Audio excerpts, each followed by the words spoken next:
In September of 2023, I spent 23 days traveling around Europe. Here are some tips and secrets I learned about each city so you can prepare for your next trip or get more ideas about what the journey might be like. The finale!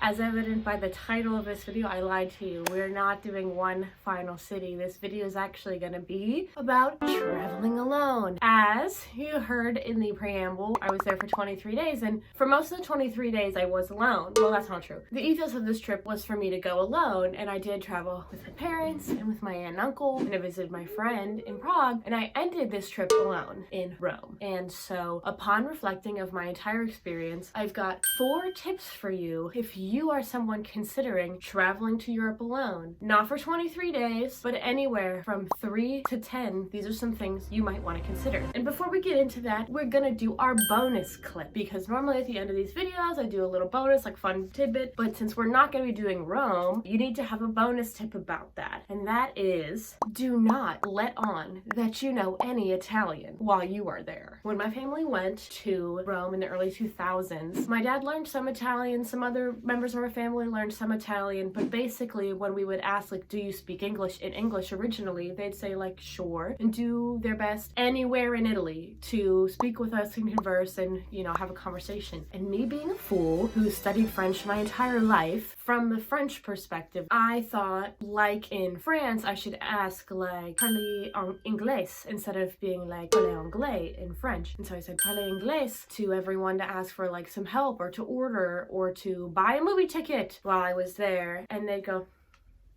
no, tu parli italiano, come si dice blah blah blah blah blah blah la manici. You speak enough Italian, we're having this conversation. And here's me being like, I need to send a postcard. I couldn't do it, and they made me, and crazy, I did end up being able to do it, but like, I don't know the numbers. It was not a fun experience, and it is one I will have for the remainder of my life, so do not let on that you know any Italian until they make you. And now, our feature presentation. Traveling to Europe alone. Tip number 1, hostels are safer than you might think. Sure, everyone has this idea that, like, a hostel, you don't know those people. You are in a room with 6 bunk beds and you might get a safe to yourself or a lockable drawer, and that's really all that you have at the hostel. A hostel is much safer and much cleaner and super friendly than you would think. I stayed at 2 different hostels while I was in Europe, one in Zadar, Croatia, and one in Rome, Italy, and they were 2 wildly different experiences. In Zadar, it was a small hostel run by a small group, and the people that worked there were volunteers that lived there for free, and they were from somewhere else in the world. And in Rome, I have no idea where the people from that hostel originally were, if they were Italian, if they were from somewhere else. Everyone spoke great English, and that place was so big and so commercial and so clean and so nice, but they did not interact with the guests other than customer service. In Zadar, they hung out with us when they weren't working, and in Rome, they were working the whole time. But a hostel, unlike an Airbnb, really not more of a chance that there's gonna be hidden cameras, that someone's gonna, like, break in, and if someone is gonna break in, you're not gonna be alone in that room. Everyone else in your hostel room is gonna be with you. So hostel's pretty safe. I recommend having a suitcase that has, like, a combination lock on it, and that's where you can leave your stuff through the day. You know, as long as you have an air tag or something in there, it's gonna be okay. Your stuff is going to be fine throughout the day. And they, you know, often let you, like, rent a lock, or you can get a towel for €1. Like, they do their best to accommodate you. A hostel is a great place to stay if you're going to Europe alone. My tip to you for number 2 is do a small grocery haul instead of eating at a restaurant or ordering from somewhere for every meal. If you're going to be there alone, if you're staying at a hotel or you're staying with a friend or you're staying at a hostel, there are places for you to store your food, and you can store your food safely, and that way you can pay grocery store prices and have a unique Italian cereal that you have every morning while you're there, or, you know, a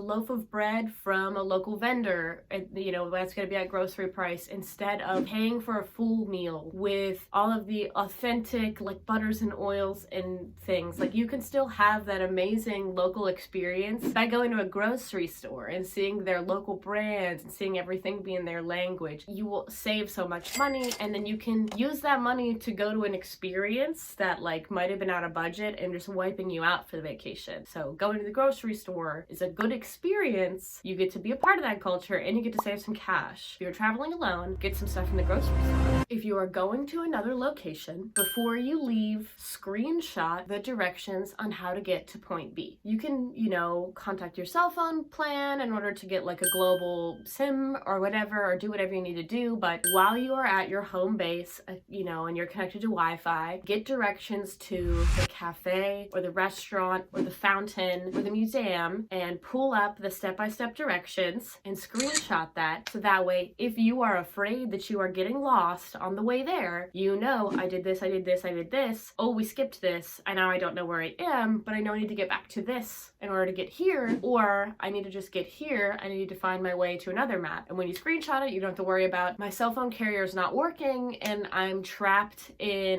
but I'm in a subway station in Prague and everything is in check and I don't know what to do. So screenshotting that gets you a reference, an up-to-date reference, literally from 20 minutes ago, so that way you know where you want to go and how you want to get there. And my final tip about traveling alone to Europe is, if you are in love, do not go. When I left for this trip, the day before, I was going to go meet my parents at the airport because we were going to France together. That was our first thing. We were going to France together. I had just finished a like 30-hour date with Kevin. It had been possibly our 4th date. And, uh-oh.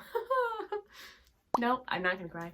But when I saw him in the rearview mirror as I drove away and I saw like how sad he was on his face, I knew I was in love with him and I didn't want to be apart from him, and I was about to be apart from him for 23 days. And that sucked. Despite having this trip I had planned for 9 straight months that I was finally going to get to go on to visit places I had dreamed for years, I didn't want to go. Because I didn't want to go anywhere without him. And it was really hard. There were 2 days on this trip where I just didn't leave bed, actually. Yes, that has to do with my own mental health and everything else that was going on, but my relationship with Kevin was the biggest thing, and it was this thing I had been waiting all this time for. I got 2 of them at the same time, and one was way more important, and that was Kevin.